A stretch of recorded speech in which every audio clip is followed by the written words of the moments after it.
My name is Matt Cohen. I'm with Clarity Consulting. I'm here in Wisconsin today to talk to brokers and agents about technology trends affecting them and affecting their business, and also talking about syndication and the business practices of places where we are sending our data. For those of you who don't know me, my name is Jeff Tyson. I'm the current chair of the MLS board, and I'd like to introduce our speaker this morning, Matt Cohen. Comes to us from Minneapolis. He is a chief technologist for Clarity Consulting. He has over 17 years of real estate technology and business experience, has consulted with many top associations, regional MLSs, MLS software vendors, and large brokerships. He assists clients and systems with system selections, contract negotiations, strategic planning, market research, product planning, software design, risk audits, to name a few. In 2013, Matt was named to the Inman, the 100 most influential real estate leaders.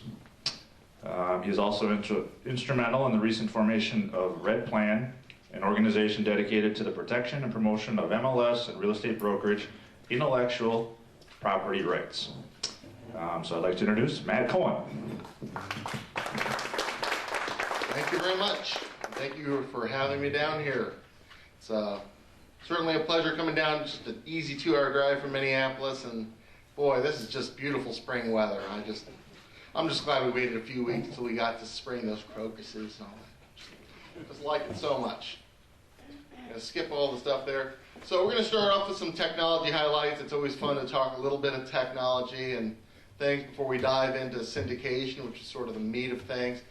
Some of the stuff really does have a relation, though, to syndication. We'll get around to some of that. First thing I want to bring up, one of the most interesting tech things to happen in the last year or two is a company called Uber. You may not know Uber.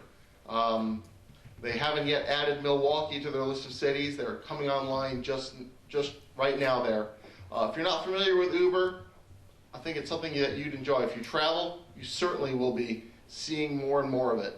What these guys have done is they have turned the traditional taxi cab industry on its ear.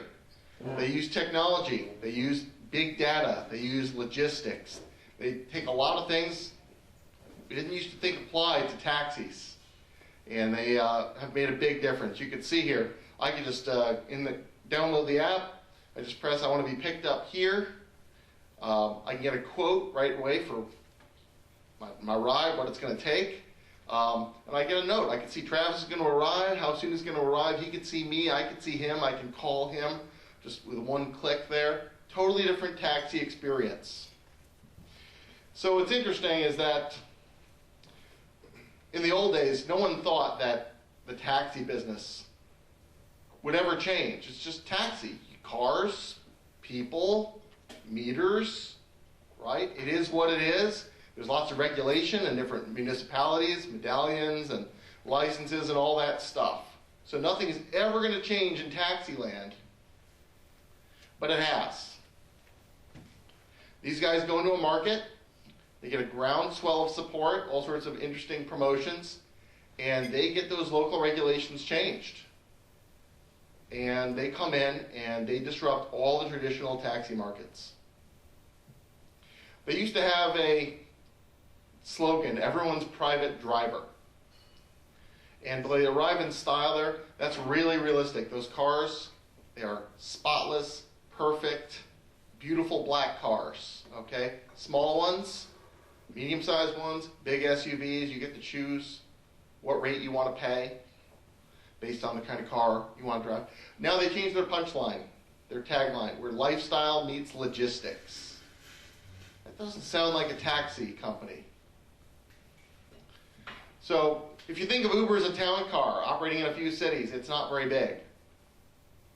30 cities, it'll be 40 in a couple of weeks. I mean, they're just going gangbusters internationally. If you think of them as dominating the town car market, it gets bigger.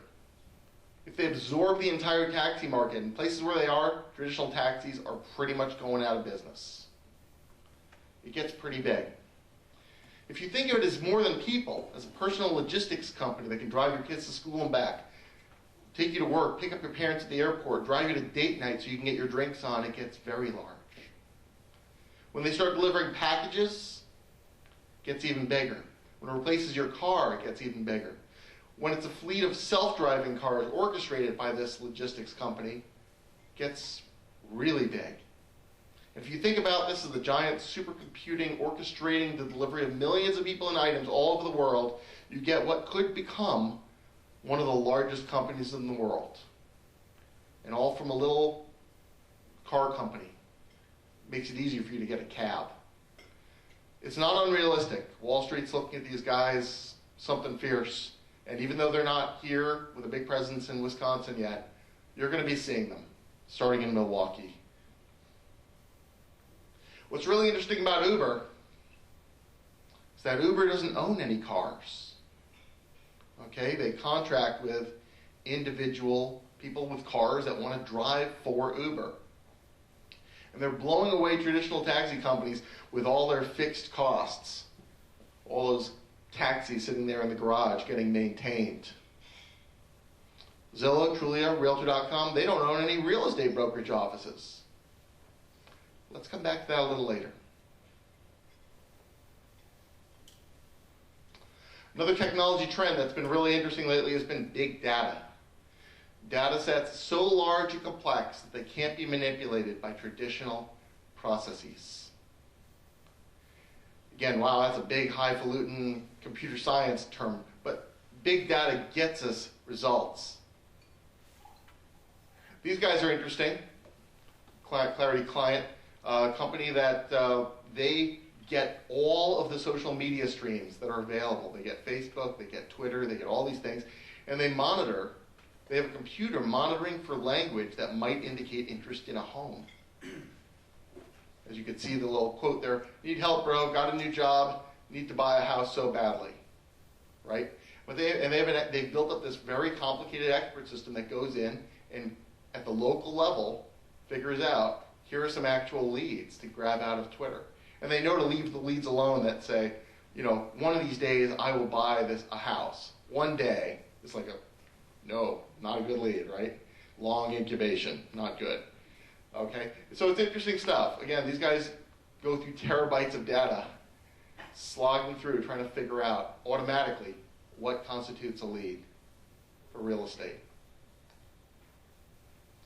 These guys are another company that you're starting to see in our industry. You may already have access to it through one of your websites or MLS services. INRIX.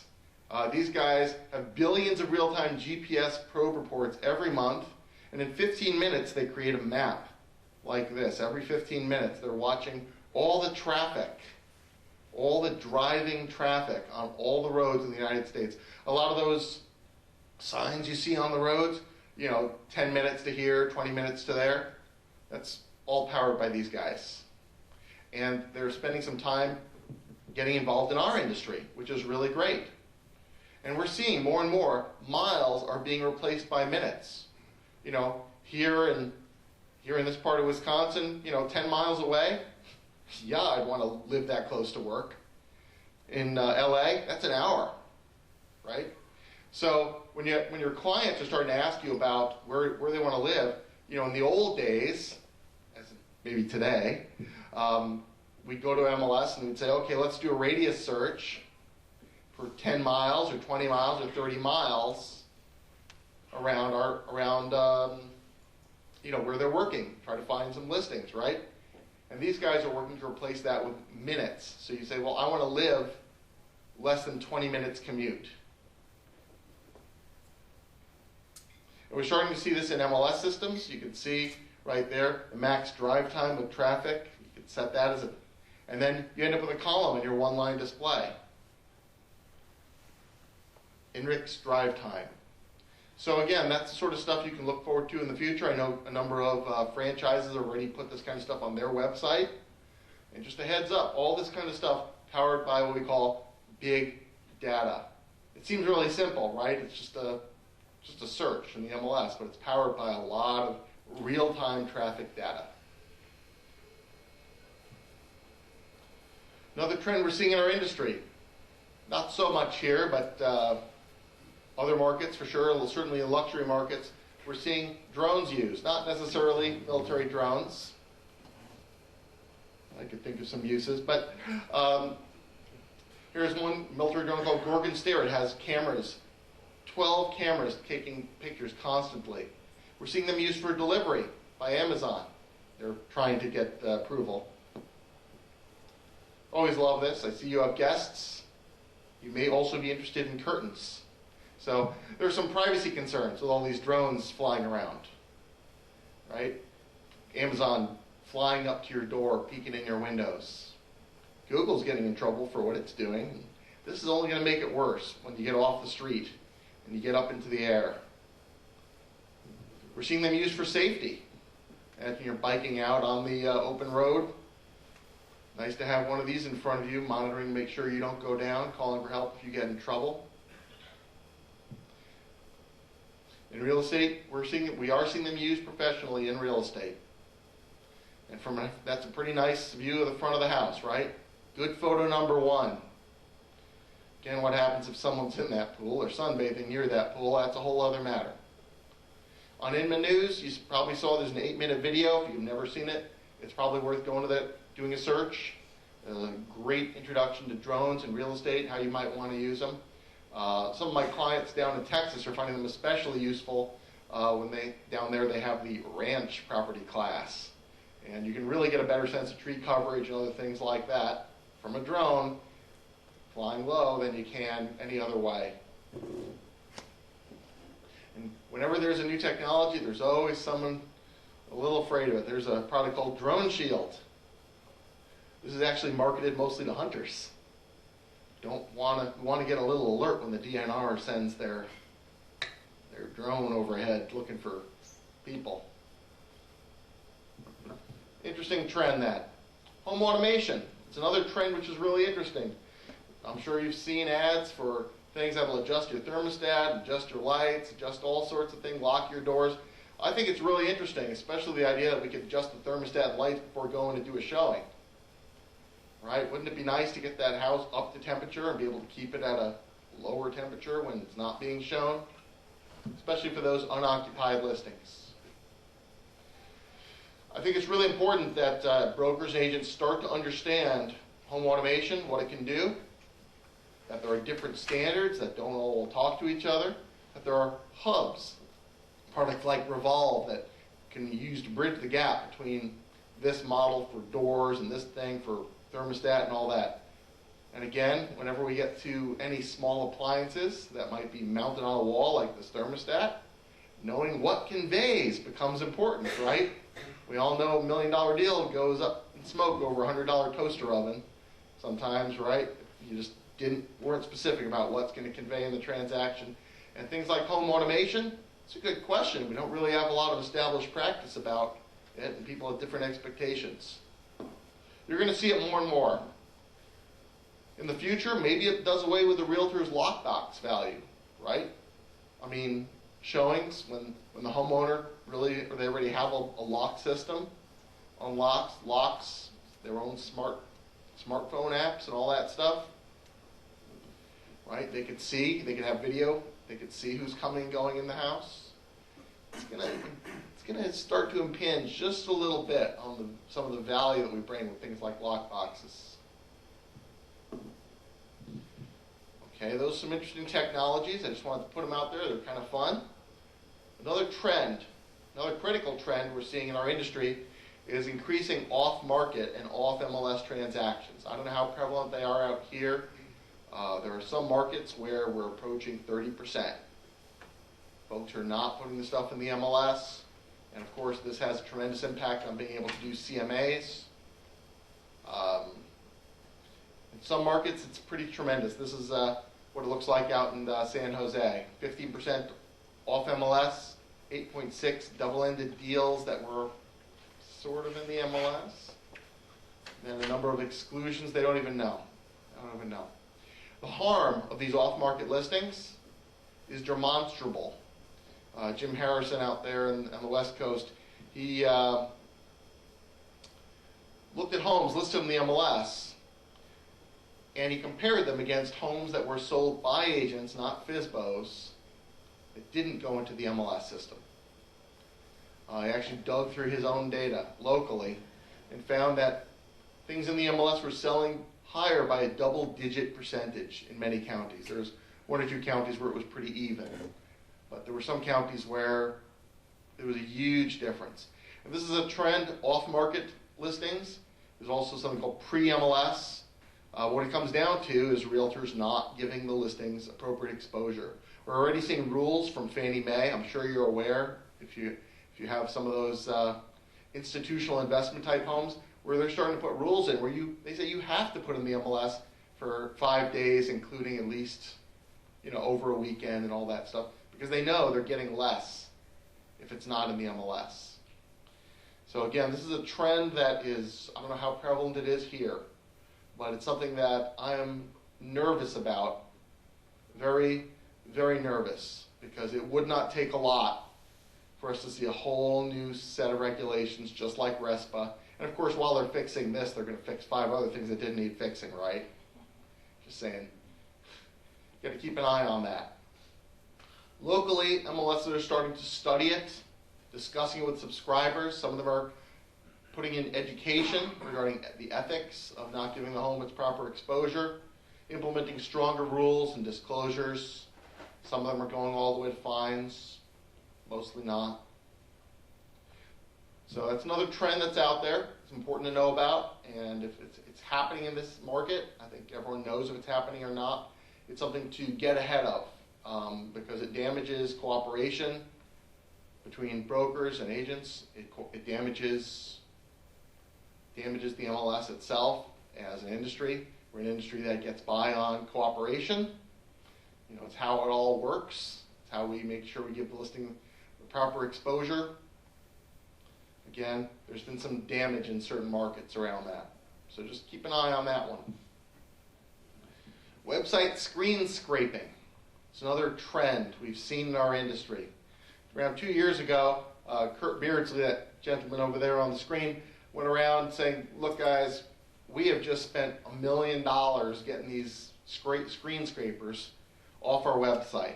Okay, these screen scrapers are guys that they write programs that go to your website, and they go to all the pages, and they grab the listing data, and then they put it in their own database to do stuff with it. And it could be as simple as, okay, I'm going to put this up against the address up against a reverse phone directory and call someone the night it goes into the MLS and out to all the IDX sites, right, or over to Realtor.com. So Kurt's big point was he is pushing these guys off of his site, Realtor.com, and he knows he's pushing it down to the IDX level and local level and other portals that aren't taking things seriously. I think it came to a lot of people's attention 2 years ago because this site,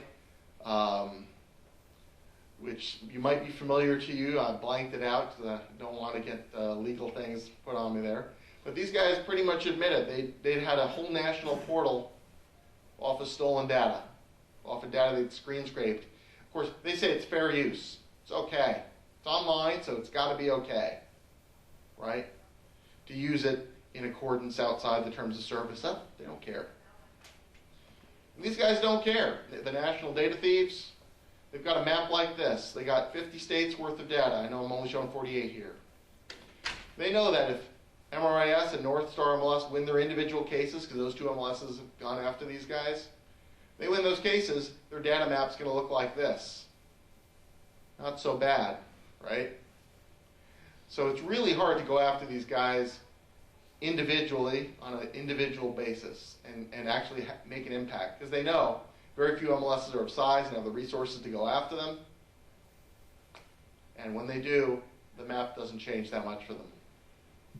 We've seen some small associations have copyright victory against a small scraper. Little Key West Association down in Florida. They won a $2.7 million settlement against someone who was just scraping just their local website, their local MLS website, and they were using it to power something else, another little enterprise. Of course, they're never going to get their $2.7 million, and they did spend a lot on lawyers to get there.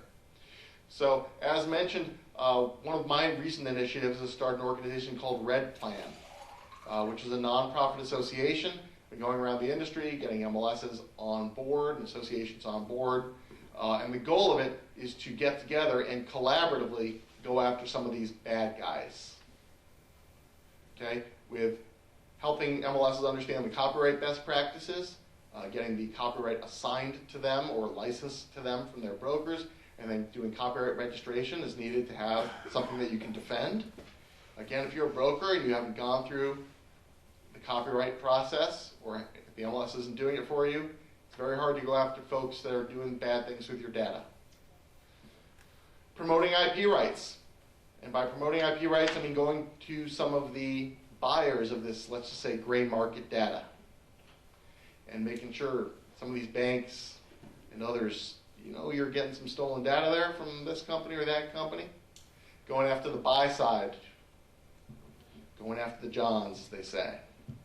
Investigation, litigation, again, something that we can do all better together, much more efficiently than each MLS going after the bad guys on their own. It's still a last resort. And finally, deterrent, right? Through all these mechanisms, hopefully we're going to deter some of the bad guys from going after the intellectual property that is underlying the industry. Now, it's been successful in other industries. Recording Industry Association, ASCAP, SIA, PSA. It's something we're just starting to get underway in our industry, to have the power to go after these bad guys. And you think, well, they scrape the data, it's listings, big deal, right? When someone gives you the listing, it's there to market the home. They don't expect that it's going to be put into marketing databases and so forth. Right? Again, if anyone wants to know more about Red Plan, it's a labor of love. I've put hundreds and hundreds of hours into it, and my company's put in its own money into it too, because we believe in it strategically. It's going to be important for our industry going forward. Still, as I like to say, it's more cost effectively to stop the bad guys than it is to engage the attorneys. So when we send our data everywhere, we have robots or screen scrapers coming to our website, and they're grabbing the data. Most of the sites that I've looked into, and I'm sort of a security guy in our industry, they typically have around 30% of their traffic are bots, or these screen scraping robots. Not just screen scraping though. These are the same bots that go out there and they fill out all the email forms, right? And they send you spam emails. And they're also the same bots that are out there defacing websites and doing other nasty security things. So around 2 years ago, I went out and tried to find a solution to this. I tried finding a number of solutions. I ended up finding one solution, a company called Distill, and we put them in place in front of an MLS, and we found out in one MLS, I believe this is Bay East, that the 27.9% of their web traffic was malicious bots, 10 times more than all the little robots coming from Google and Yahoo and Bing to index their website. Thousands of these things all the time. We put it in place in Maui, put this still in place in Maui on their IDX websites. They have a kind of a framed solution, right, that a bunch of agents were using. And we put it in place, and you can't see the numbers, it's a little bit of an eye test, but originally they had around 100,000 page views a day were bots. A couple of different ones coming in, grabbing the data. And when we put it in place, we got them down to a few hundred a day, right? Now it's a bunch of different bots that get a few pages each and then they get stopped. In a brokerage, again, we ran across the same thing. We ran this for a real estate company on the eastern seaboard. We reduced the server load by 70%. We got the pages loading faster by 50% just by getting rid of all of these robots that were stealing data off their websites. So if you want to know more about bots and getting them off the website, feel free to go to realestate.distillnetworks.com. Again, it's a pretty neat thing. It's really amazing when you turn it on, you don't realize what's on your website, who's using your website, until you go this direction. Syndication. We talked a little bit about data and data security and things like that, but we want our data out there. We want it out there. We want to send it out there. We have been sending it out there. And we're sending it everywhere. We're sending it to all sorts of websites. We know that some of these sites are really good. Some of these sites are in line with our business interests. Some of them are a little less so. Some of them are good at keeping the data accurate. Some of them only accept data from the MLS and they update it every 15 minutes. Others, you know, they may keep it for months, longer than it's been active, right? Of course, there's always the attitude, as long as it makes the phone ring. People see the listing, they call me, so it's good, right? Well, again, every time they see that bad data out there, hurts the industry or our reputation. 2 years ago, we did a survey of brokers. We asked the brokers, do you support the MLS sending listings to third-party websites, syndication at the request of the broker? 71% of the brokers supported the MLS's sending the listings on their behalf to those websites where they were requested to. 18% didn't. When we broke it down by large brokers versus small brokers, 54% liked the MLS syndication and 36% didn't. It's interesting. For the most part, most of the brokers wanted the MLS to provide more insight as to where the listings were going, more control over where they were going. They wanted the MLS security and control over where the listings were syndicated. And they wanted the MLS to ensure the information isn't used to sell leads back to brokers, which is a difficult endeavor. Again, because the broker controls where the listings go, including websites that want to sell leads back to brokers. Now, what's interesting is that there's such a concern over data quality, and everyone hates it when they see an old listing on one of these websites. But we asked, if you syndicate your listings by a means other than the MLS, do you manually keep your listings up to date and take them down when a property sells? Less than half said that they do, consistently. 22% said sometimes. 32% said never. Now, if you're sending it through the MLS to these websites, the MLS has some things that they can do. They have some sway, right? They can contact them through a syndication partner, and they can get things fixed. But I am shocked how often people do not know that how many times they're using products that also syndicate the listings. I think things like virtual tour companies, probably the worst. A lot of the virtual tour companies also syndicate. They don't tell the websites when the listings are sold. They don't have any means of doing that. But they'll syndicate as well. A lot of times when I see bad listings out there, it comes back to one of these virtual tour companies. And consumers are confused. The customers are confused. It doesn't give us a very professional looking image. You say, well, it's not me, it's not my website. They look at it, they paint us all with the same brush stroke. I know it's supposed to be good for everyone, right? We syndicate, sellers are happy to see their listings everywhere, buyers see the listings wherever they search, buyers follow the links back to the brokers and agent websites. Those links help your own website's search engine optimization. Everyone gets leads, more sales, more commissions. Everyone wins, right? But what we've seen has been a pendulum of power shifting away from the people whose listings are being used, and it goes over to websites that can ignore the rules, change the rules, and they're not worried about your revenues, really. I promise you this. So most of these companies are driven by Wall Street, and their goal is to make increasing profits for themselves. Okay, here's one second here. Here's a lovely little listing down in Scottsdale where my partner Greg is. I click for more information. Look at all this. This is what I call the four-headed monster. It's very common on a lot of the portals these days, right? You have Michelle Poe, Yolanda Smith, Andrea West. All these are, you can't see it, it's very faint. It says Premier Agent next to their name. Where's that one at the very top? Kate Harvey? See Kate Harvey there at the very top? Looks like she's got a little Al-Qaeda image there, a little outline of her mystery woman. She's the listing agent.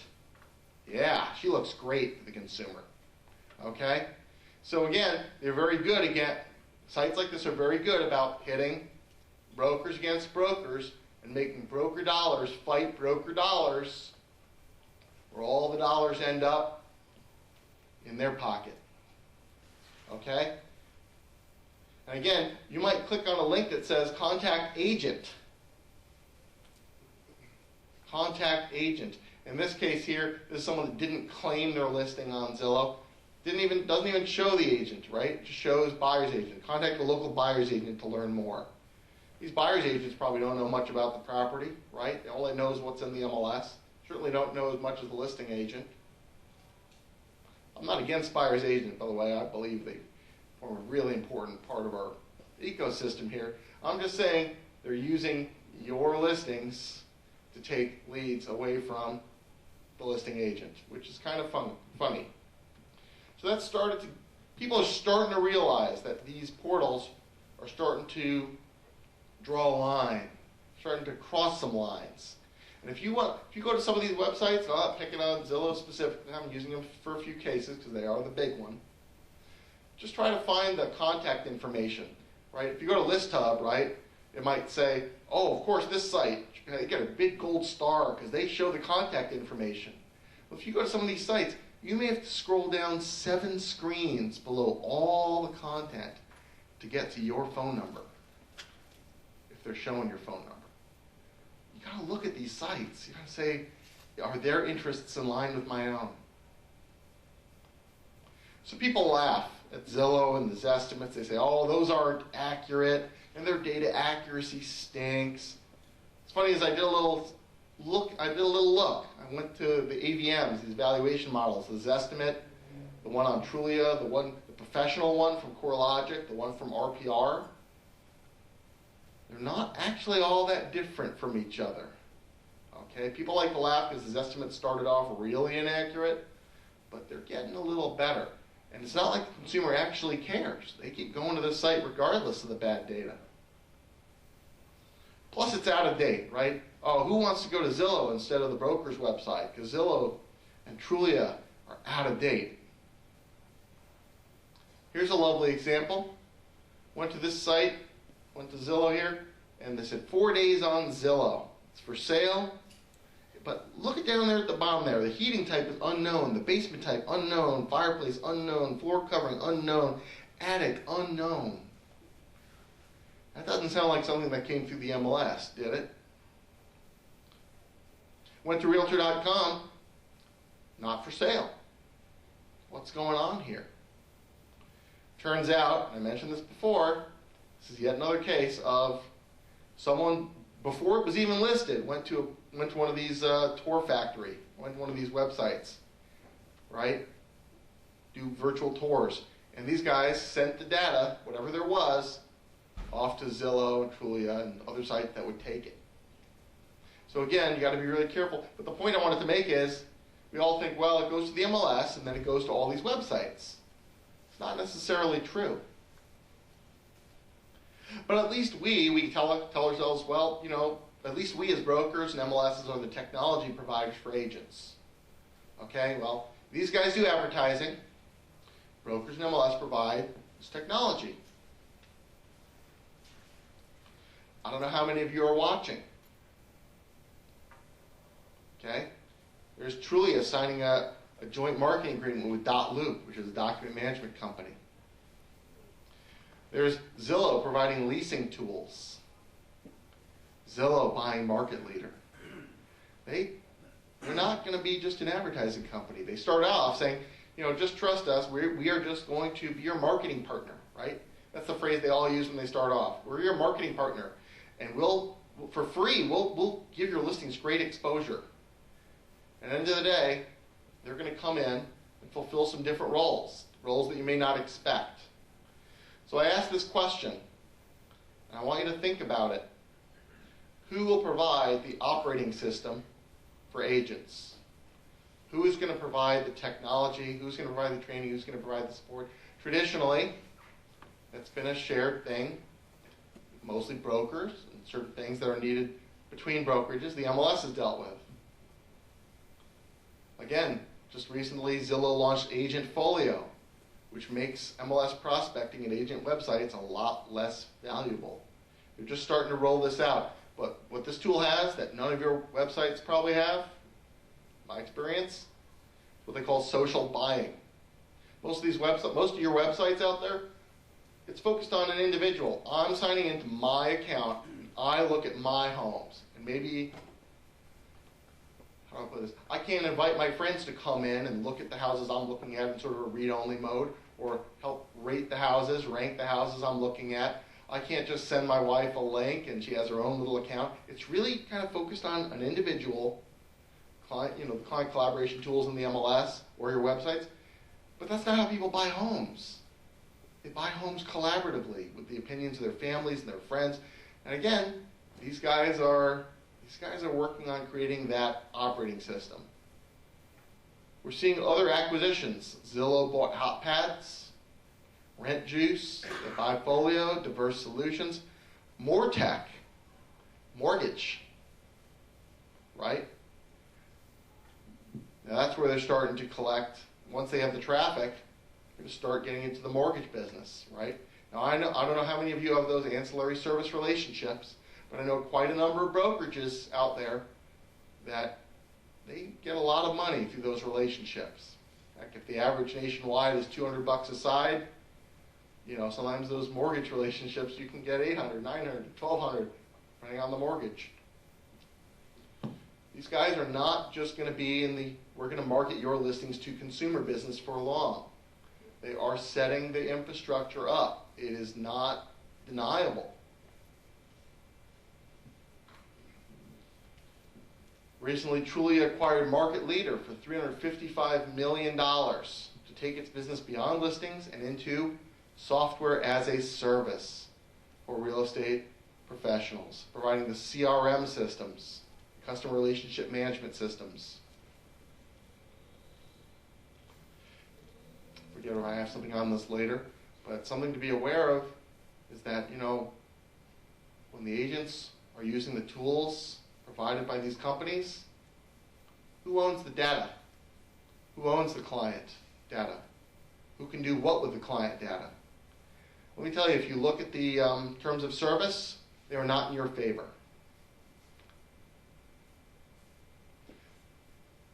But we can take comfort. At least MLSs still provide data to Realtor.com, which is the #1 most accurate website, outside of IDX and such.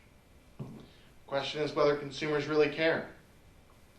If we look at the top 20 websites, real estate websites, in January of this year, Zillow tops the list with a whopping 15.71% market share. Trulia at 8.31%. Realtor.com at 7.21%. You might see some franchises on here, a discount broker too. Not a lot of traditional brokers top the list, nationally for sure. And over 30% of the real estate website hits are on the big 3 sites alone: Zillow, Trulia, Realtor.com. Remember the old days, newspapers? We started getting upset because they got to a certain level of power over the marketing of the listings. Okay, not everyone in this room remembers the days of where newspapers reigned supreme, but there was a period where they pretty much got what they wanted for their ads. And we're starting to reach an inflection point where we're going to start to see that for ads and lots of other services with these big websites. I call them a cartel, and that's an accurate definition. I said, well, at least we have Realtor.com, right? That's the friendly website. Look where we are. Zillow powers Yahoo, and together, those 2 sites, 22% of the hits. All real estate hits. Move, Realtor.com, powers MSN, 8.5. Starting to get to that point where Realtor.com, which used to be #1, is getting toward a third of the #1, right? That's kind of mind-blowing. A lot of people are not following the statistics, aren't aware. Again, with great traffic comes great power.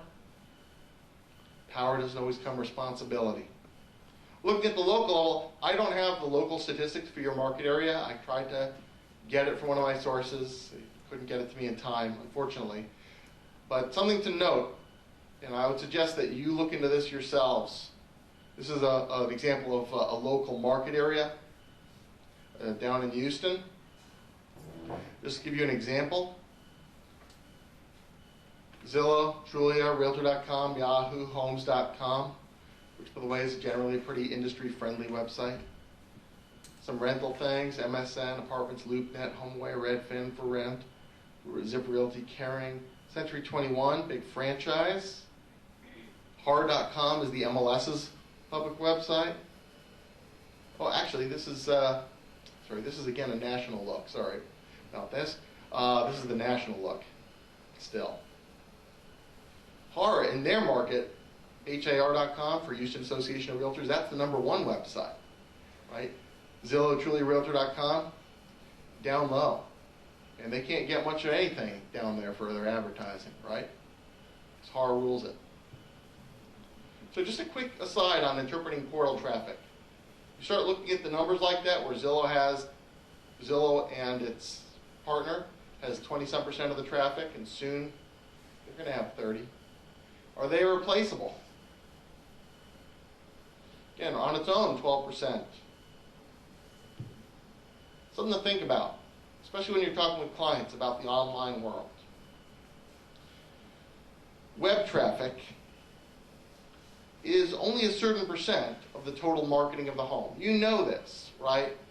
I mean, lawn signs are still significant. People go out, they go in a neighborhood, they see.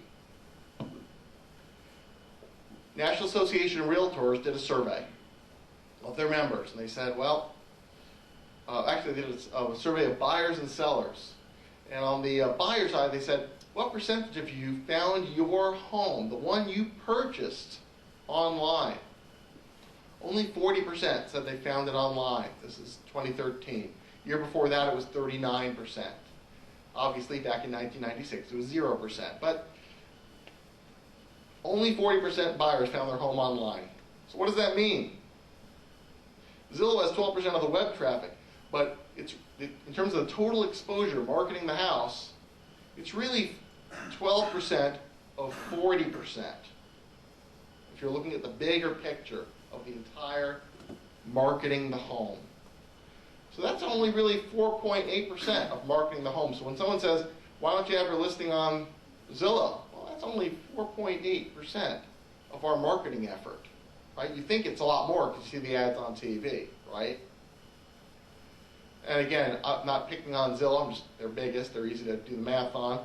You know, for Trulia, that might be 3%. For Realtor.com, that might be even smaller percent.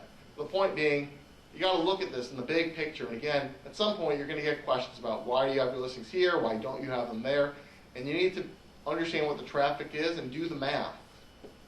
And they all like to say, well, we have millions of hits a month, right? First of all, how many of those are buyers versus people want to know how much their house might be worth in some fantasy universe, right? Not all those people on those websites are buyers. Again, you got to look at this, do the math yourself. Another way to think about portal traffic. Think about this, the percentage of transactions that would not happen without all of the big national portals. I think we all knew the answer, right? These portals go away, all the transactions still happen. Buyers and sellers still find their house. What do they have to do? They have to go to your website, or your MLS website, or whatever website you want. Frankly, I think they had it right in Canada. For years in Canada, if you wanted to know where the listings are, they're all on MLS.ca or Realtor.ca. They're all there. Consumers know where they are. Realtor.ca didn't take ads. They didn't reach into the pockets of agents and brokers. They ran it with just a couple of guys. It was not very intensive. You don't need a big operation as a big real estate portal if you don't have hundreds of people on the phone dialing for dollars, dialing agents and brokers trying to make money. Something else about the portals. We talk about web traffic. One of the other things that's really important is mobile apps. okay? We're starting to see in more and more markets that the majority of traffic, the majority of web traffic, call it web traffic, majority of traffic to the real estate websites is on mobile devices. And this is an area where the portals are doing really well. They've got really nice, easy-to-use apps. And the franchises and many brokerages, their apps are not very good.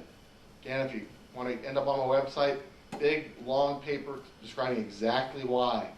Slow, out of date, crashes, all sorts of just not very good interface. Not a lot of information. Again, mobile is important. And it's something to realize. If your website is not mobile friendly, if you go there with a phone and you have a lot of tiny little text, you got to kind of pinch it and scroll in to see the site. People that end up on your website, more than half the people who want to look for listings, they're just going to turn around and go to somewhere else. Okay, even if they go to your site in the first place. So I looked at all of the websites for you before I came out here. Looked at the attendee list, went to each of your websites. Okay, some of the people on the list might not be here. And I found that less than half of the websites were mobile friendly. Okay, it's just something you got to pay attention to if you want consumers to use your site.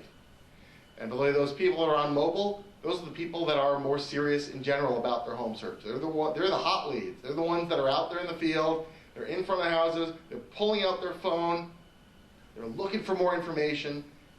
And if it ain't mobile, you basically don't have a website.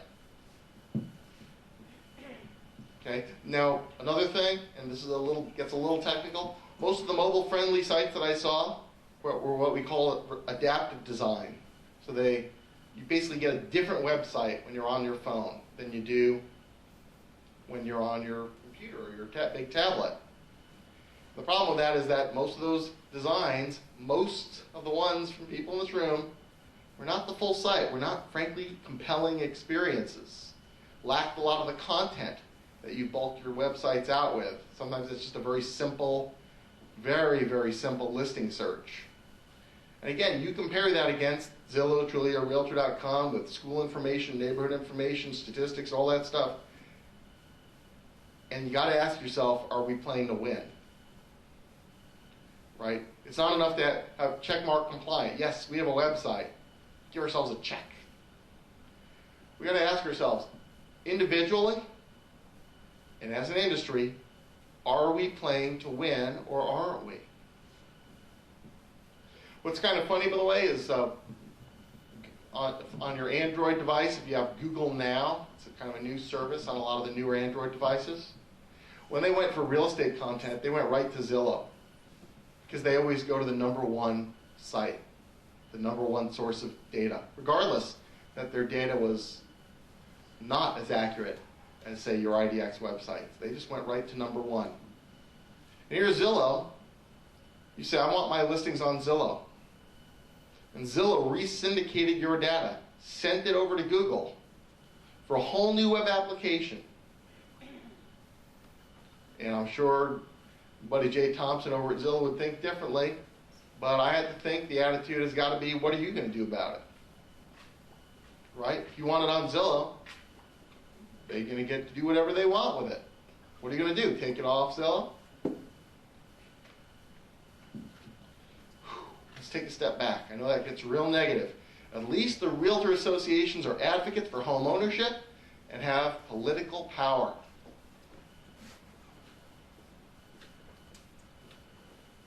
Look where Zillow is. They sponsored the Hangouts at the White House with HUD Secretary Donovan.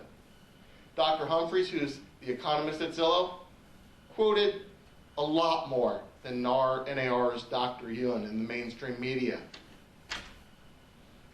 The way I look at it, Zillow is becoming a threat to NAR's brand. I tell people I'm in real estate. I'm on airplanes pretty much all the time.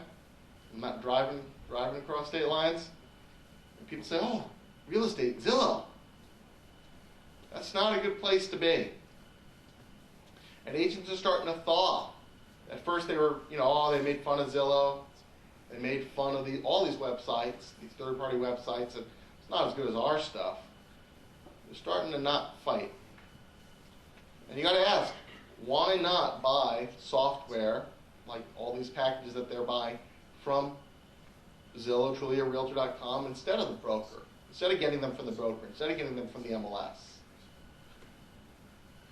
Right now, they're not going after the MLS market. They'd rather you do all the work to clean up the data and do all the compliance work, and they'll just get the good data at the end, right? Get the cream, not buy the cow. It's pretty good.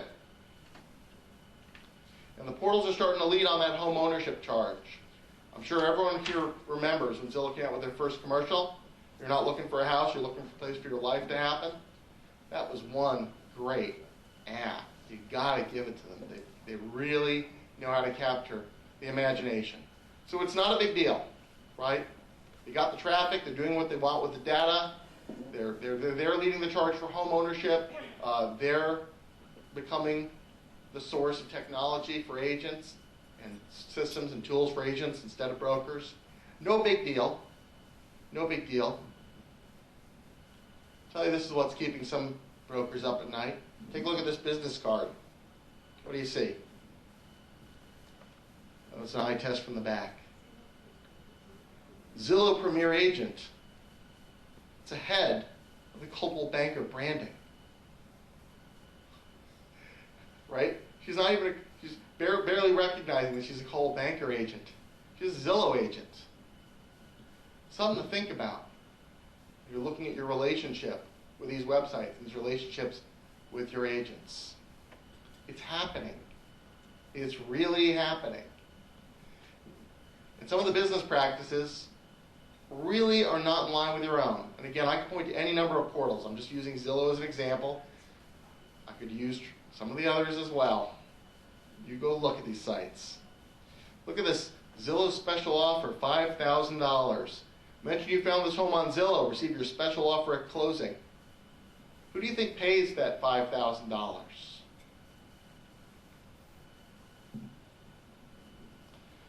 Ask your real estate agent to add a Zillow special offer. 10 times more, 10 times more buyers. 10 times more buyers, not 10 times more price, right? Not sell price. No, not so much. Look at this. What is a specific, and you go down deep in the fact, you say, what is a typical special offer? A special offer is a credit toward closing costs provided by the seller. First of all, the seller doesn't control closing costs, right? Seller doesn't go and say, let's waive the title fee here. No big deal, right? Where's this money going to come from? I don't think it's going to come out of the seller's pocket. Part of the marketing price, marketing cost of marketing the home. They're writing checks. Maybe it's you're writing checks. You know the phrase. Again, more and more. They bought more tech. You're going to get in the way of your mortgage business. They're not making any bones about it. They're not pretending they're not. And you can bet, as for all these portals, as Wall Street says we need more profit, okay? Because that's how Wall Street works. We need 10% more profit every quarter, consistently, right? Where's it going to come from? Only so many realtors, only so many ads, right? And as you get so many ads, each person who buys the ad gets less and less for it, right? Only so much traffic to go around. You're going to find other sources for that money. And it's going to come out of broker pockets. Here's a new program that Zillow put out that you might be really interested in, really excited by. They added 9 new partners to the Zillow Tech Connect program. Wise Agent, Torchex, Planet RE, Contractually, BombBomb, Commissions Inc., Zip Realty, King of Causes, Plan Plus Online, all sorts of great technology, really well integrated, really beautifully integrated. Well, I talked with one of these guys who said, well, when I signed up, one of these technology companies, when I signed up to have my stuff integrated with Zillow, it meant that I had to give Zillow status updates, progress on all the leads and the contacts and the connections, when they submit the offer, close, list their home, anything. that these products know when they're integrated with Zillow, Zillow knows too. Now it's Zillow's data. They're going to be tracking a lot more than the MLS or the broker. They're going to know more about the transaction. They're going to know your pipeline before you do. It's exciting stuff, exciting world we live in. So again, I'm just using some of the Zillow examples as examples. This isn't really about Zillow specifically. It's Zillow and Trulia and a whole bunch of other websites where you're sending your listings. For you Star Wars fans, put a little image up there. This is about not just Zillow. This is about all of the for-profit marketing websites. And those websites, as I hope I've made clear, may have started as marketing websites, marketing listings on your behalf to consumers, but they're doing a lot more now, a whole lot more now. And again, where does it end? As soon as Wall Street stops rewarding people making more profit quarter after quarter. More revenues, ever more revenues. Until then, they're going to have to keep coming back and figure out new ways to get into your pockets. That's what it comes down to. So ask yourself who's in control here. Frankly, I don't think it's deniable that the deal keeps getting worse. It's going to keep costing more to advertise. They're going to keep getting into the business, software as a service, and getting into the business, mortgage, getting into the business, whatever they need to do to make more revenue next quarter. This trend is going to continue. In long term, what started out as a listing website starts looking a lot like our friend Uber, right? They're a car company. No big deal, right? And as you start going through what they're really doing, you got to start looking. You got to start asking yourselves, I would strongly advise you look at all these websites and ask yourself, are their business interests in line with my own? Short term, long term. What are you going to do about it? Well, this here is a start. Your association, MLS, has me out. We're going to do a little education here. We're going to do some education on the YouTube channel. And brokers are maybe going to get smarter about where they send their listings. And they're going to ask themselves, do we want to create powerful websites outside the ones that they control? It's your choice, individually. Are their interests in line with my own? What do I get out of this? What does the consumer get out of this? Again, you can't just look at your own interests. At some point, you have that fiduciary responsibility to the client, and give them the listing proper exposure. Again, hopefully some of the math I gave you gives you some ammunition, things to realize that how to work with the numbers. This is something that's happening in some MLSs around the country. MLSs are stopping syndication. They're stopping monitoring, enforcement. They're just making it the broker's responsibility. If you want to give your listings there, you go right ahead. But frankly, there are some MLSs, Austin Board of Realtors, for example, that they don't want to give brokers a gun which they're shooting themselves anymore. That's how they see it. Option C, brokers and agents stop syndicating entirely. This is a scheme some folks came up with last year. They said maybe the MLS just controls syndication, but they never actually give the data to those websites. They have to come get it real time out of the MLS servers, but they never get the data to use in any way they want. Never going to work. These guys how do I put this? It's really hard to cut them off from the data at this point entirely. Certainly on a market-by-market basis. Again, individual broker choice, probably the way. Even still, I did this survey last year, 2,000 brokers, and they still, 78% expect the MLS to be the cops with all of these websites. If the MLS is sending the information, we believe they should be responsible for its contents, no matter where it goes, no matter where the broker wants it to go. I don't know how much resources your MLS staff has to really chase down hundreds of different websites and all the problems these things cause, especially when most of the problems aren't because of the syndication done by the MLS itself. It's all these third-party tools, tour companies, and so forth. They're getting it from the MLS, they're getting it from the broker, they're getting it from tour companies, they're getting it from just about every place you can imagine. And by the way, here's the funny thing. They will use, if you wonder why this listing is on their website instead of the one that came out of the MLS, because that's what you'll find. They'll use the tour company out of the MLS because that's the least restrictive source of the listing, right? Tour company don't care at all what happens with the listing versus the MLS. Again, this happened back in October. Austin Board of Realtors, they just said, we're getting out of the syndication business. Another approach, again, I'm just putting some illustrations up of some of the options here. If you have a list hub, there's a subscribe to all button.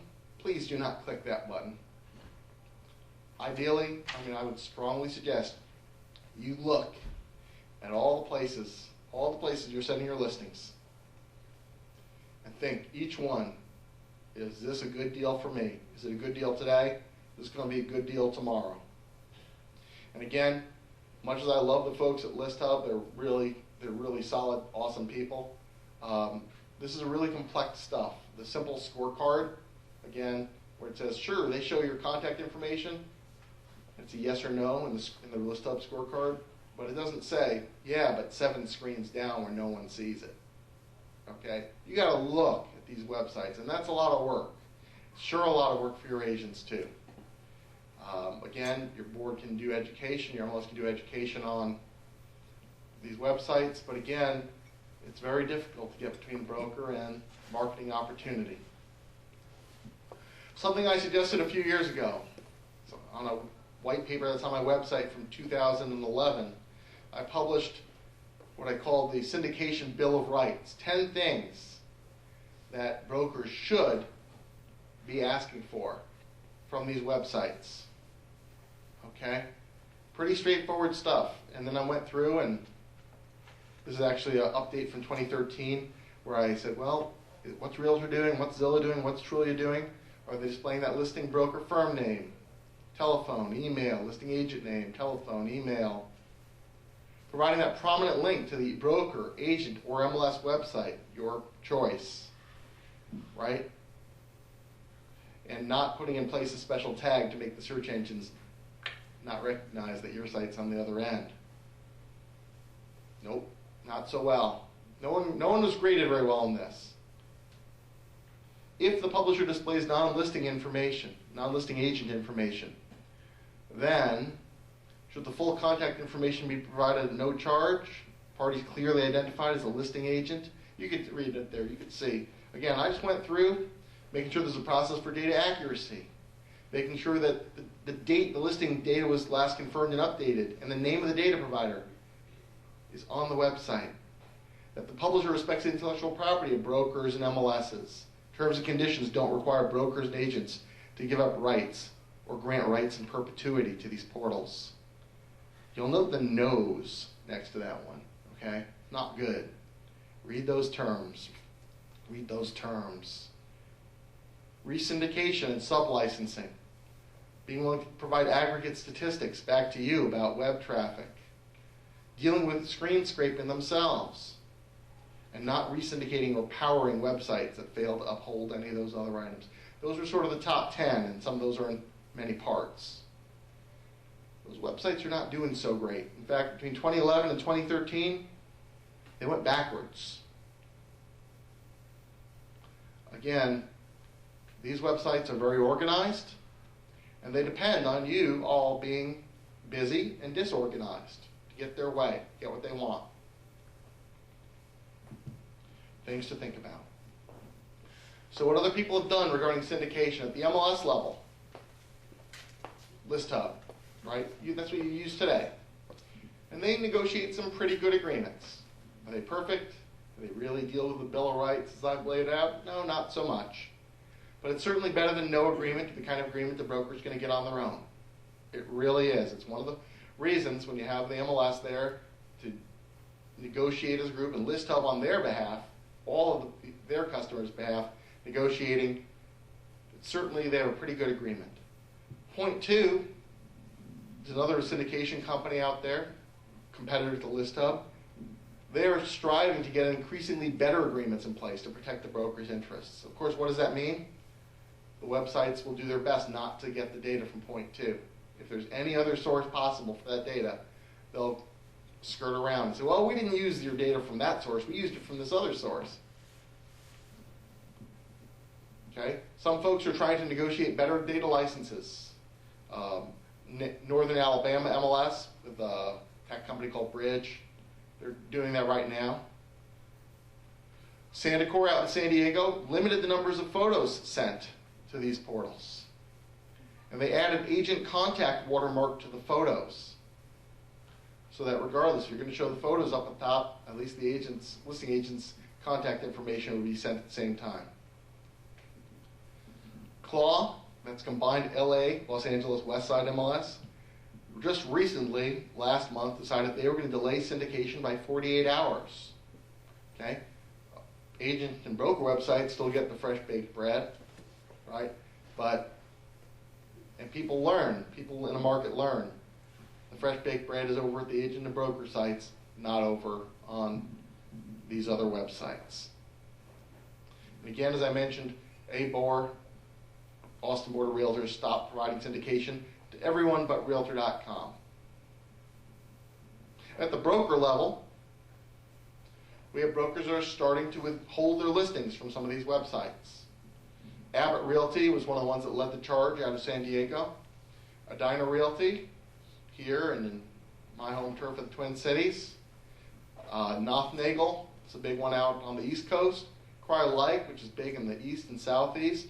They just started taking them out of their Memphis area offices, not sending those listings to syndication.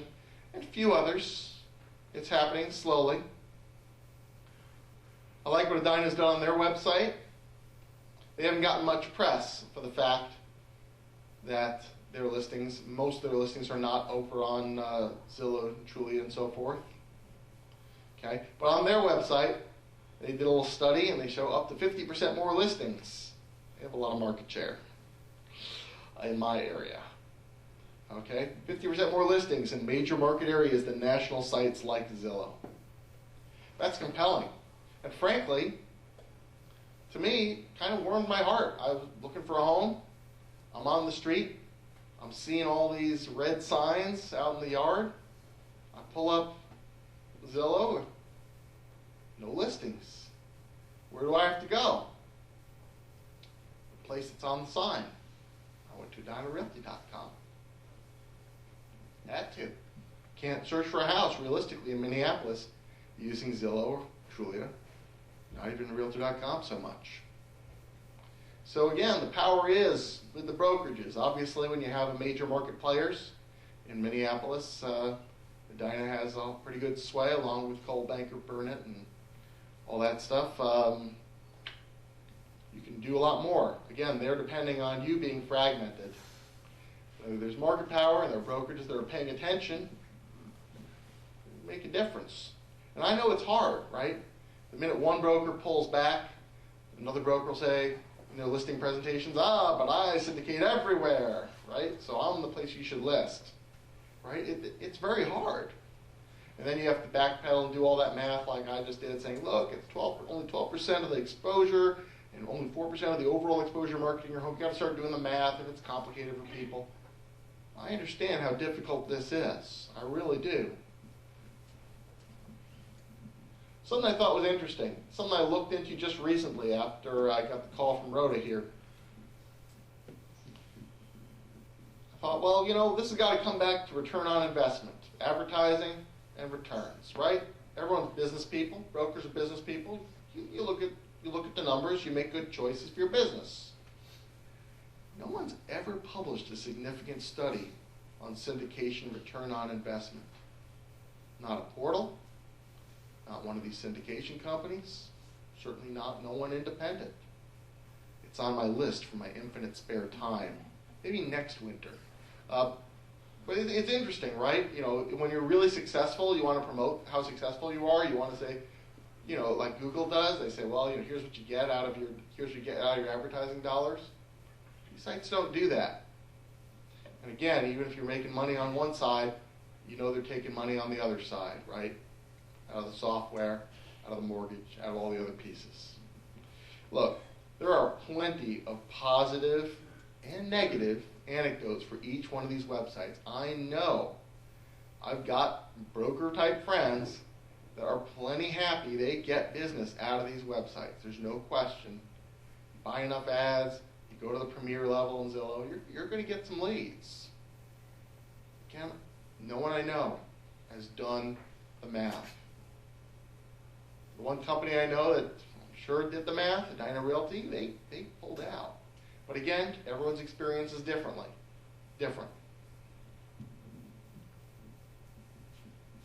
Something that's interesting, again, it's the only interesting study I found out there that really looked at these sites. Homes.com, which is the number 5 site, and only 2.78% of the traffic in January. Although they're a non-Wall Street type site. They came in on top of a real trend study for lead quality. It's not just the number of leads. And when we say lead quality, what I mean by lead quality is how many of the leads actually, A, had a real phone number, belonged to someone other than Mickey Mouse, and B, had someone on the other end that was actually interested in buying a home or selling a home. Again, you can see they did an independent study, they did it in a call center, Real Trends did, take some of the variation in brokerages out of the equation, got brokerage to put it all through this call center. Homes.com came out on top, and you can see what percentage had a phone number. Trulia 51%, Zillow 62%, Realtor.com 53%. Versus this is not just for these websites. Inbound phone calls had 91%. Homes.com had 100%. And then what percent got assigned, and so forth. So it's interesting. National portals. There are some studies done, but that only tells you what is a qualified lead. It doesn't really tell you what the conversion rate is to actually get a transaction, get a side out of it, pay for the advertising. That study has not been done that I know of. So I guess that's the message I have for you, is to choose your business partners wisely. In some markets, the MLS might be a better long-term business partner for marketing listings. Like down in Houston, Texas, they got the number 1 website, har.com. It's not necessarily right in every market. Again, that's sort of brokers discussing this sort of thing with the MLS. But somehow, I would suggest that unless there's some level of cooperation to put together something that is compelling for consumers, and not just something checkbox compliant, yes, the MLS has a website, but something that people know about and use and recognize, it may even be too late in some markets for brokers and agents to cooperate and exceed what the portals are providing. But I ask you this. I know this might be a third rail kind of thing here, right? A lot of markets, they don't want the MLS involved in any of this kind of stuff, right? But how do I put this nicely? Who's going to be a better business partner? The MLS that you participate in the governance of and operates effectively as a nonprofit, putting the money that you give it back into making the service better for you? Or some organization driven by Wall Street and driven by profit, not yours? It's just something that, on an ongoing basis, I suggest you're going to want to think about and make some strategic decisions and decide, how are we, as brokers, going to play to win? The marketing game, software as a service game, mortgage game, whatever games you want to play. If these guys are all getting into all parts of your business, how do you want to play to win? I've told you what other folks are doing. I can't organize you and make you do one thing. I wouldn't even try. But that's a discussion that probably should happen here at the local level. It's worth discussing. But first, we need to understand the ground under which all this is built. And that's what I've tried to do today. So I always get this question. So what do you see happening in 5 years? What do you see happening in this industry? We can have all these little MLSs. We can have a national MLS. Zillow, we can have Zillow MLS, right? Trulia MLS. What's going to happen when one of these guys comes in and with MLS as a loss leader, gives it to you for almost nothing? You can put your listings there first. It's going to be hard not to. What I like to say, this is a quote by Alan Kay from Apple Computer, a long time ago. He said, "The best way to predict the future is to invent it." So when you ask me, what's the future of syndication? What's the future of these websites? What's the future of your websites? What's the future of your MLS? I'd say you're asking the wrong person. The people that can answer that question are the people that are here in this room. The people that are on committees, that are on the board, that make decisions about what you do going forward. When you ask how successful all these portals are going to be in the future, again, that's up to you individually and up to your peers who aren't necessarily here. They make the decision about giving the data, the lifeblood of these websites, to these websites. Everyone making their own choices, individually, and again, that's what these sites depend on. Again, if all these sites went away tomorrow, you'd have the same number of transactions. If we looked at the Canadian model, the way it was a year, 2, 3 ago, they have one website, not for profit. Everyone knows to go there. Everyone's all the brokers and agents' advertising dollars pretty much go to zero. More money goes into the broker pocket. That's how they liked it in Canada. Just saying. Could we get there again? Maybe. I've been in this industry since not that long, since 1996 or so, right?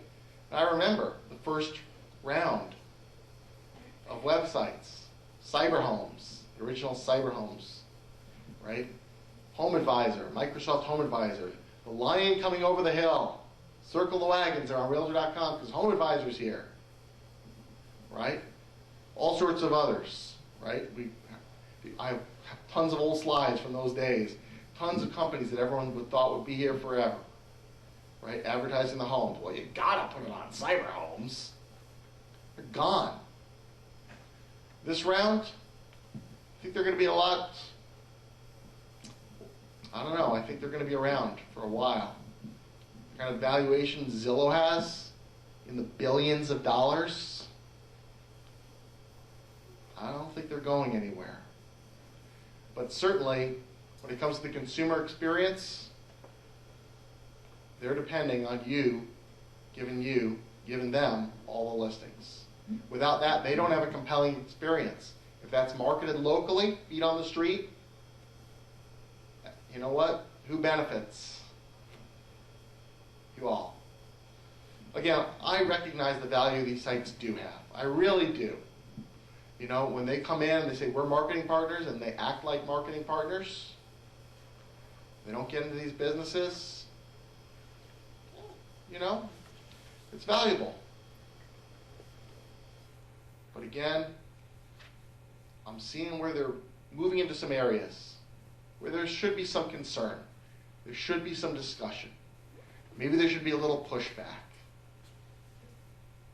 It's up to you.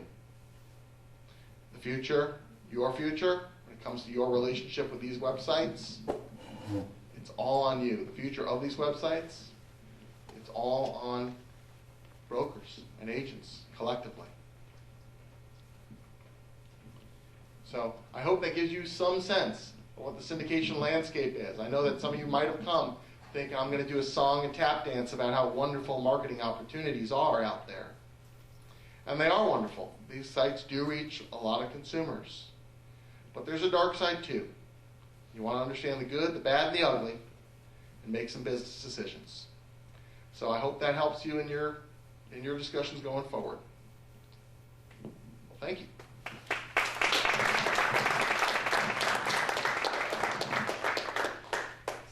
We are here. Hour and a half, perfect, as expected.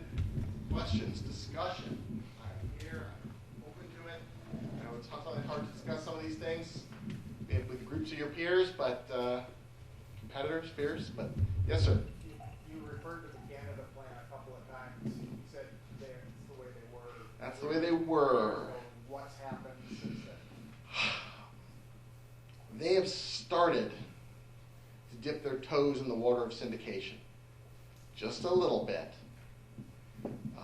They're just shaking the devil's hand. They're dipping their toes in just a little bit. Now, but what they did before they got started is instead of having let's just say a mishmash of data from MLSs and data from tour companies and data from brokers and data from this and that and the other thing, they decided up front that they would only send data through the Canadian Real Estate Association nationally. And the Canadian Real Estate Association would only allow someone to sign up for a data feed if they agreed to a very, very stringent data license agreement that frankly was based on that syndication Bill of Rights plus some things. It evolved a little bit. So they're dipping their toe in to syndication. Some people are opting in, some brokerages are opting out, but at least where they're doing it, they're doing it from a position of organization. They're saying, well, we're gonna work with these other companies, and I think that's good, by the way. You know, companies like Zillow and Trulia and others, they provide a great consumer experience. Zillow, Trulia, Realtor.com, Homes.com. I mean, there's some great consumer experience out there. And I like seeing competition in that space. But again, in Canada, they didn't put the cart before the horse. They said, okay, how do we protect our interests? They say they're going to be our marketing partner forever. How do we keep them to be our marketing partner and not eternally expanding into other areas? Legal agreements. Of course, sooner or later, you know, my fear, my concern is no matter how well-intentioned they are, no matter how well organized they are with their legal agreements, what's going to happen? Enough listings are going to get on these websites. They're going to start getting a significant amount of traffic. It becomes a consumer expectation that listings are on those websites, and then they can go around their existing data license agreements, go direct to brokers and such, and try to you know, get a leak in the dike. And all it takes is one, other brokers follow. So again, I'm excited that they're trying. I think it's a good thing. I like that they've organized, and they're doing it in an organized way, expanding out of having just one website. But we'll have to see how that goes. Other questions, things to think about. Questions for each other. Questions for me. When you look at looking in other industries or other assets and stuff like that, what do you see them using the data for? We don't know. I don't know.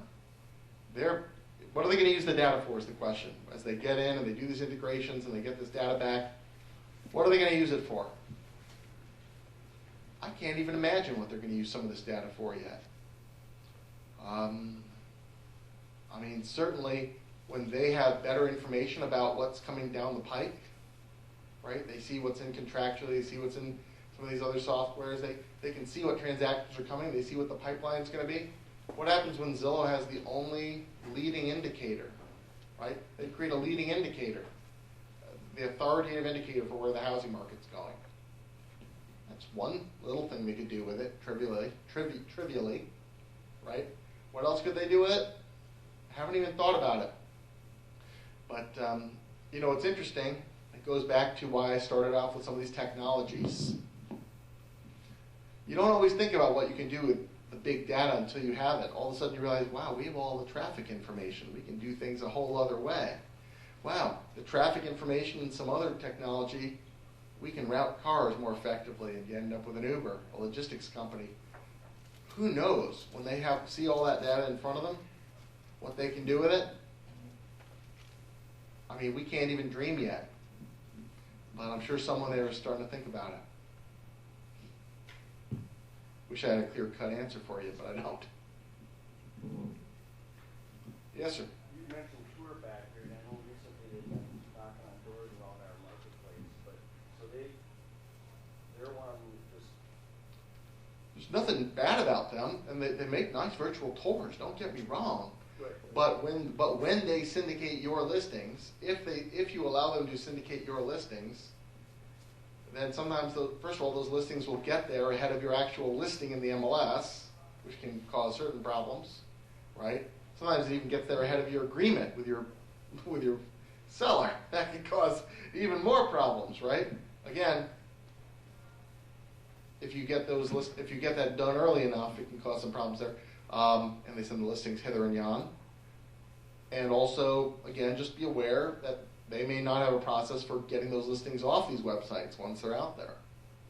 Not like your MLS has with ListHub. So again, that's a conversation to have with them.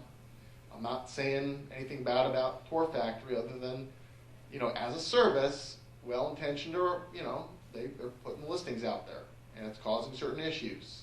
And they're not alone. A lot of other companies that you don't expect in some of these same categories, especially the tours, do similar things. Matt, let's pick on Tour Factory a little bit longer. Is the possibility of them syndicating the broker or agent's listing in their terms of use? Oh yeah. Oh, they have every right to do that. Okay. Should they do it? Should people talk back to them about doing it, try to get them not to do it? Probably. But, again, people don't read the fine print. They just say, oh, I'm going to get a virtual tour. And again, there's nothing wrong, nothing wrong with the Home Factory people. I wasn't picking on them saying they're evil or bad or doing anything. They're doing something they think is value, right? Giving more exposure for the listing sooner, right? Again, it's their tool, like a hammer or a screwdriver. It's not the tool's not evil. It's what's done with the tool, right?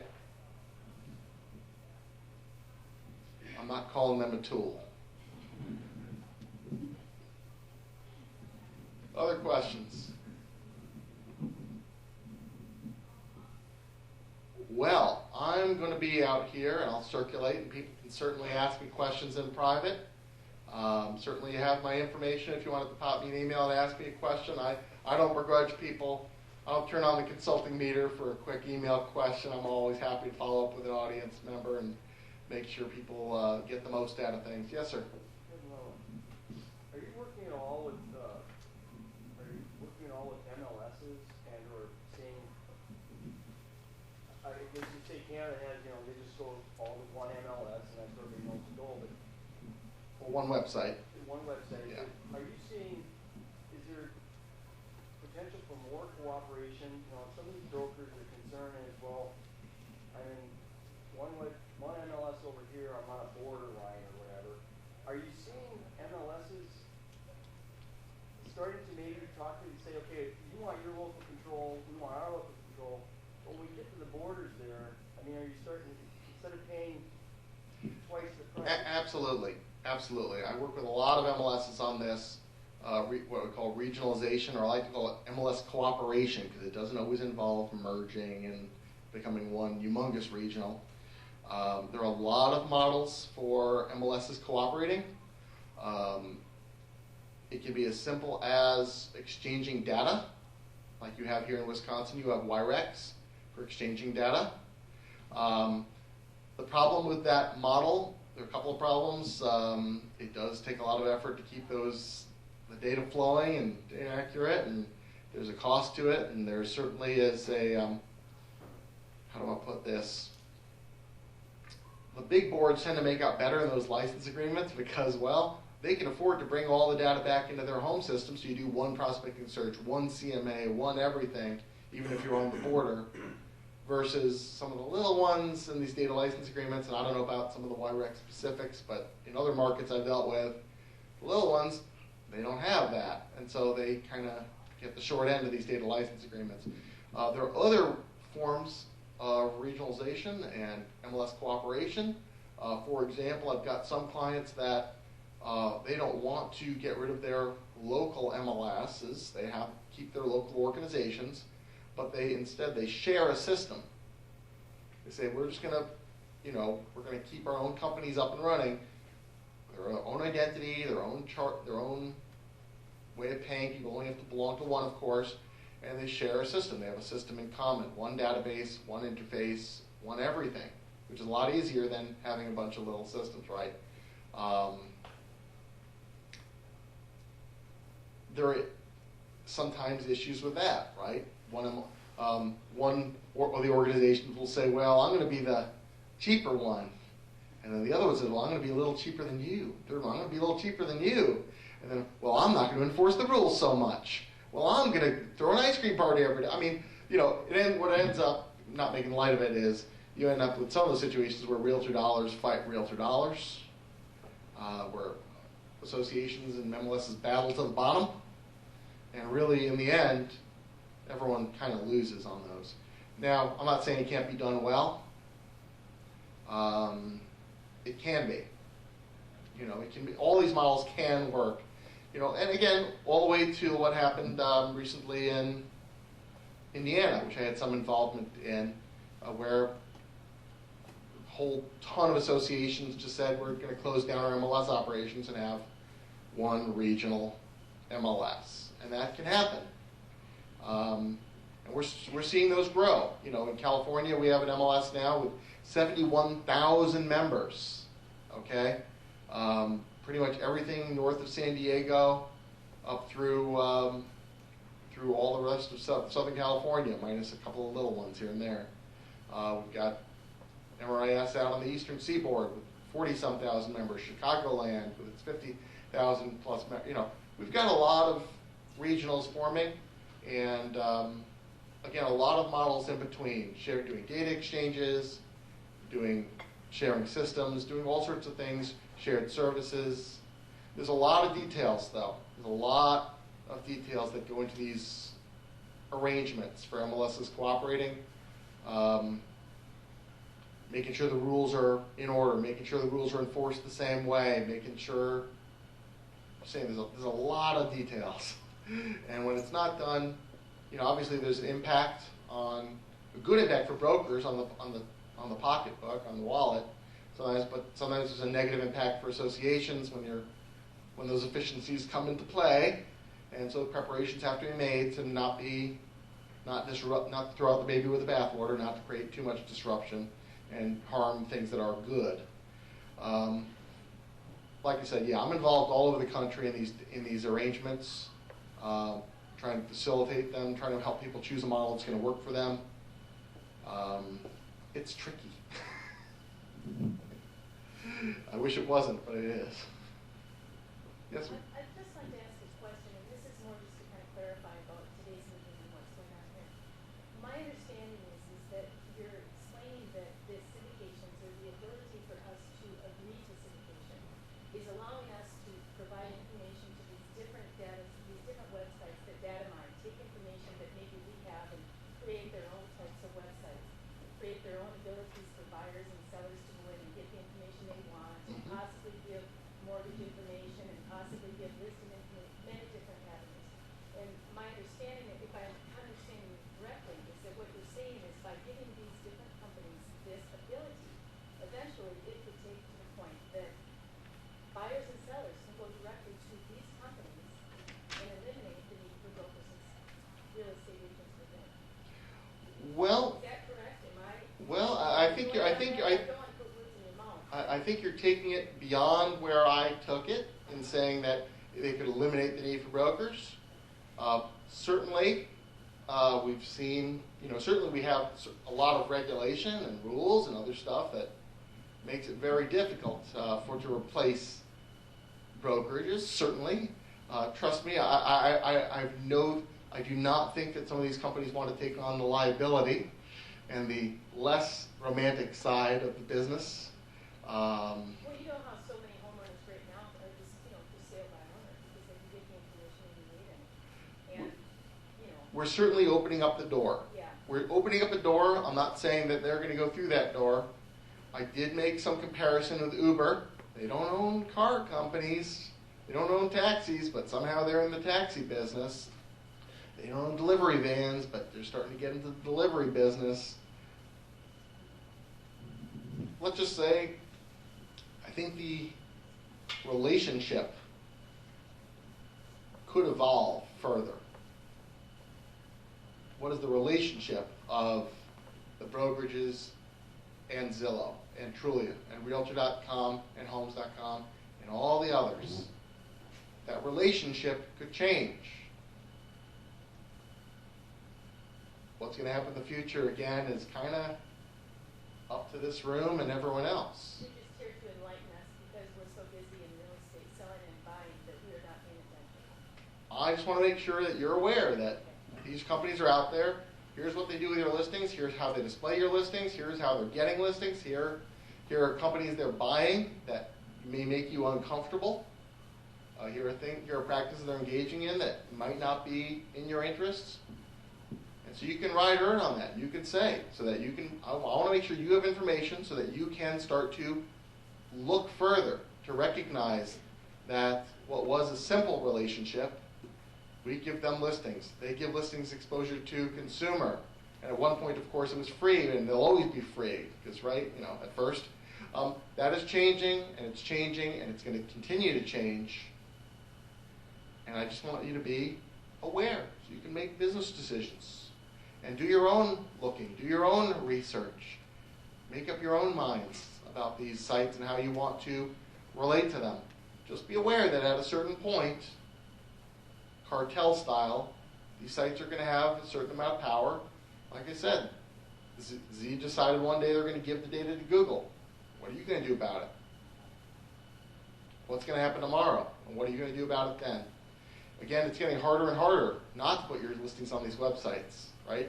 Consumers expect it. It's not going to get any easier. So like I said, I think we're reaching an inflection point where brokers are either going to accept the way things are going, accept the current trajectory, or they're going to choose something else. Or enough of them are going to choose something else that it's going to make a difference. How it's going to go, I don't know. And again, the best of all possible worlds, there's enough of a discussion at the brokerage level, enough brokers like Edina make their choices, right? And that changes the power dynamic to where we can have a discussion, belling the cat, or however else you want to put it, right? Right now, the power's on the other foot right now. So, I'm here to just help you understand, since you're out there buying, selling homes, making it happen, managing agents, that there's a big picture going on here. And it's a lot bigger than, hey, your listings are on the internet. So what you do beyond that, that's something to discuss. Where's NAR in all of this? I like to think of them as our closest potential ally, and yet it looks as though they're possibly as guilty as the rest. Well, I wouldn't say they're guilty, unless, how do I put this? They have an official website. They signed an agreement quite a number of years ago now, in the 90s, with Realtor.com, aka Move, right? They have this agreement that precludes them eternally from doing anything else in terms of creating listing sites and such, right? They are precluded from doing anything else. NAR certainly has put on quite a number of educational events regarding syndication. It's been a topic at leadership levels. They have worked to educate the associations and MLSs, and who've in turn worked to keep you in the loop on what's happening in this space as well as possible. But they can't directly advocate a specific approach for all the businesses. There certainly is a relationship that could create antitrust issues and Department of Justice investigations, and so they know what they're doing. They can operate educationally, but there's certain lines they can't cross. And in terms of them taking it back and doing something like Canada has with Realtor.ca, which is still a nice website, they can't do that. They're not allowed. They signed that away back in the early days of the internet. I know some people regret that, but we can't look backwards in that rearview mirror. We got to keep looking out the front windshield and saying where we're going. Well, but I mean, even to that end, then, I mean, collaboratively, I mean, if you get the marketing going, and we're pay them, and then they're selling back to us again. But I mean, if everyone's, you know, if that website's, was it third? Joel and Julia? Yep, yeah, Realtor.com #3 these days. I mean, what can we do to try and get them to be number one without them selling back to us again for those $3, you know? Interesting question. What can we do to get Realtor.com back to #1? You know, certainly, the Realtor.com does have a lot of constraints on what they can do in terms of some of the practices that you might find objectionable. That's part of the deal, by the way. The NAR signed this deal with them, and in exchange, they have this humongous operating agreement saying, here's all these bad things we won't do that could make us money. But look, they have to make money somehow, and they're dialing for dollars. They're calling for ads. That's what they do. That's how the site supports itself. Again, long term, they're trying more and more, as you've probably noticed, if you read the industry news, they're trying to get some of those shackles taken off so they can compete with the Zillows and Trulias out there. And there's a balancing act that NAR has with regard to how much of the shackles they take off without just creating another website like Zillow and Trulia. I don't have an answer on what can be done. I know that it is a subject of constant discussion in the industry.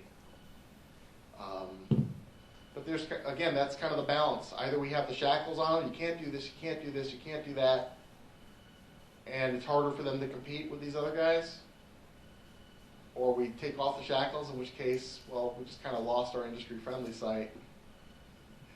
And, you know, what benefit do we get out of it? I don't know. We've set ourselves up a weird situation there. And most of those people are long gone from NAR and from Realtor.com. So it's hard, again, it's hard to look back. But looking forward, you can see what they're doing in some other markets. You know, again, it's how you want to proceed in this market. That's kind of up to you. And that's why you have an association in MLS where you have active engagement and governance and committees and board and so forth. So, I mean, that's where you can, I think you can start having those conversations if you have an interest. Hopefully, after this presentation, some of you might have an interest in exploring further if there is something that you want to do together versus as just individual brokers, whether you want to coordinate around something the MLS does or not. Again, I understand politics are crazy in every market around where you draw that line between what the brokers do and what the MLS and association does and all that stuff. I'm not going to get in the middle of that, but no matter what, I just ask you to ask yourself, how are you all playing to win? And I would suggest, as a next step, if you end up exploring this further, that you try to get the market statistics, the Hitwise or ComScore statistics for your market area, and say, well, where are our brokerages? What single-digit percentage of our web traffic do they have? Again, I don't want to insult anyone because there are many great websites out there, and I visited them all before I came out here. There are some really nice websites. But there are folks out there that want to make you think you're fighting over the meat. But when it comes to web traffic, and especially mobile traffic, most brokerages are out there fighting over the bones. And they're so busy fighting over the bone, they don't understand. They're not watching that someone else makes off with the meat. You know what I'm saying? So again, I understand y'all are fierce competitors, and I appreciate that. But when it's in your economic self-interest, it has been done that brokers have cooperated before. I don't mean cooperated like colluded. I mean cooperated just in having an MLS system. So the question is what you can do to play to win. And again, I think that's a topic for further discussion. It depends not just on your association and your MLS, but your own taste for what the current situation is and what you want the future to be. I've shown you what other markets have done. Sending limited information, delaying information, pulling out a syndication entirely, either on an MLS or company basis. There's probably options 5, 6, and 7 out there that folks are just starting to come up with. Again, you're gonna have. I hate to put you in the woods and say find your own way, but at some point, you know, this is about what you guys want to do for yourselves.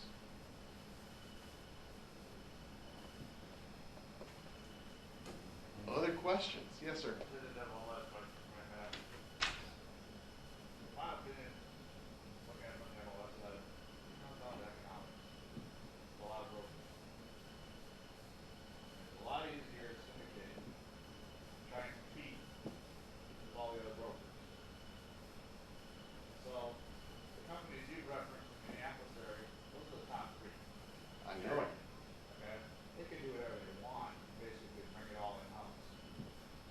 So as an MLS, where we have to serve 240 brokers, you know, yeah, we can take the top 10, and they can do whatever they wanted. But it still leaves the other, you know, 230 that can't compete in that realm. So how have these MLSs that are pulling it back gotten buy-in from everybody so they do it? Well, I think the question is, how do other MLSs pull back and serve everyone, the big brokers, the small brokers? And the reality is, as I think you've said, when the MLS pulls back, if the big brokers want to keep on sending their listings, they have the capabilities and technology to do that, they come out a little ahead. That's the reality of it. The question is whether or not you can build something at the local level, regional level, build brand awareness with consumers, do something else, whatever it is, where everyone's got a fair shake, right? No one's paying extra for ads. And, you know, a lot of people will say, well, when the MLS does this or an association does this, it levels the playing field, right? You know, oh, the big brokers spend all this money on their website. If the MLS does this, it levels the playing field. That argument doesn't really hold water. And the reason why is because on these regional portals, often fielded by MLSs, one day perhaps just fielded by a cooperation of brokers, maybe not even association with the MLS at all. But the point is that it directly reflects the actual market. If you're a big broker and have a lot of lawn signs, if you have 50% of the lawn signs, you're probably going to have 50% of the hits on this website. That's how it works out. If you're a little broker, you have 5% of the lawn signs, you're going to get probably 5% of the hits on that kind of website, right? It doesn't level anything. It reflects the actual.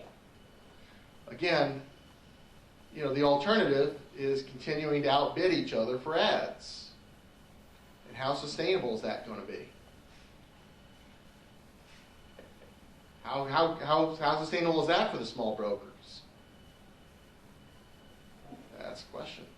I don't have an answer on that one. So, I mean, you're right. It's not perfect, though. I mean, there are certainly, you're right, it is easier when you're a really big broker, like in Diner Realty, to say, oh, I'm going to pull out, and we have enough cloud, enough billboards, we're going to get people to this one website. Yeah, I agree.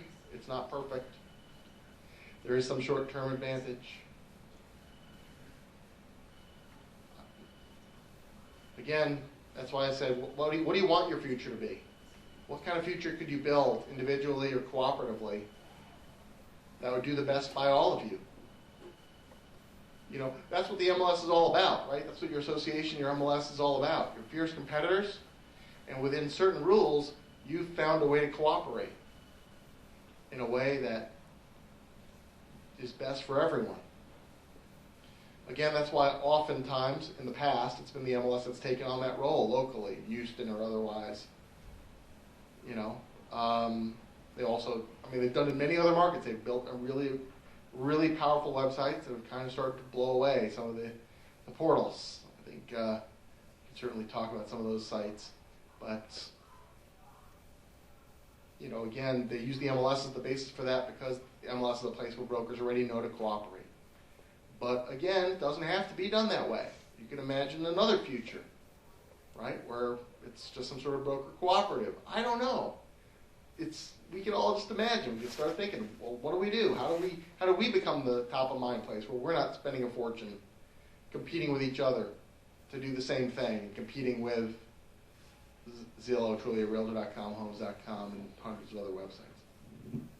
Up to you. Difficult questions, I know. I wish this was all positive, you know, rah, rah, rah. You have a lot of those positive rah, rah, rah speeches, you know, talking generally, but I have to admit, when it comes to syndication these days, you got to lay it out, and it ain't pretty. So, other questions? Do you see the day when Zillow decides to maybe open up their own brokerages?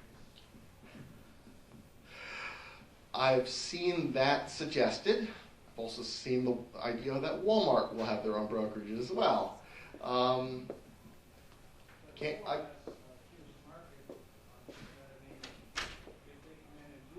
I can't count anything out.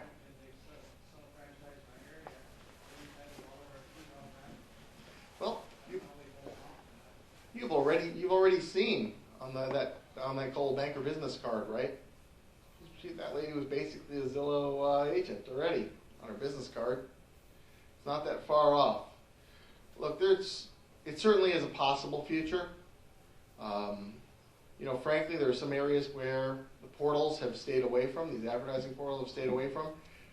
You know, frankly, the areas where there's less money to be made and there's more work to do. They don't want to get in the MLS business. They don't want to have to make the good data, right? Deal with all the compliance problems. For now, they're going to stay away from that for now, right? Brokerage. Heck, you know, the Uber model, when it comes to cars, we didn't really talk it all the way through, is you have to have your own car, your own insurance, your own everything. Think of that car owner being like their own little brokerage. But now they're entirely dependent on Uber, and every lead comes through Uber, and they have to do it Uber's way.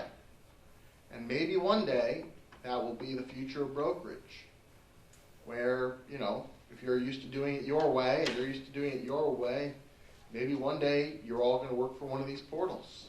You're going to have to do it their way if you want into their channel. Will they need to be the brokerage, or will they effectively be a franchise? I don't know. If I was them, I'd stay out of the broker place, and I'd leave that liability to you. Leave you with all the negatives, and they could have all the Wall Street profits, right? Just saying. I wouldn't want to open up a brokerage if I was them. I'd have work to do. Other questions? Or maybe we have all the knowledge and power within this room and this community that we can create our own, just like you said. Rather than sit back and say, what are they going to do to us?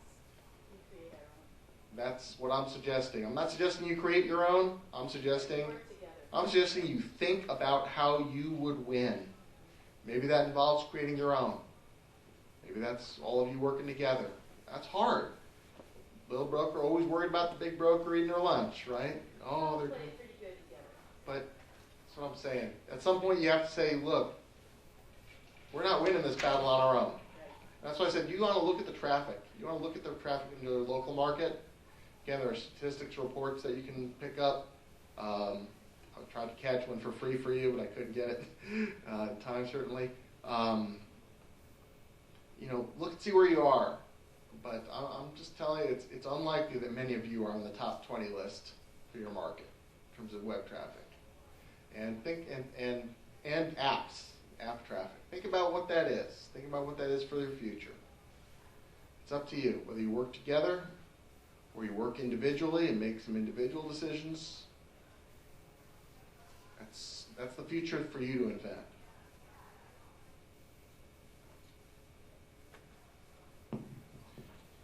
Okay, I think I've been through quite a lot of questions here. Well, I want to thank you. I appreciate your time. I appreciate the MLS Association and Rhoda for asking me in here. I was pleased to drive down from Minneapolis. I was going to be in sunny Arizona today, but I'm just as happy to work with those snow plows and sand trucks and come on down here, be with you. So again, I really appreciate you having me in. And again, well, thank you so much.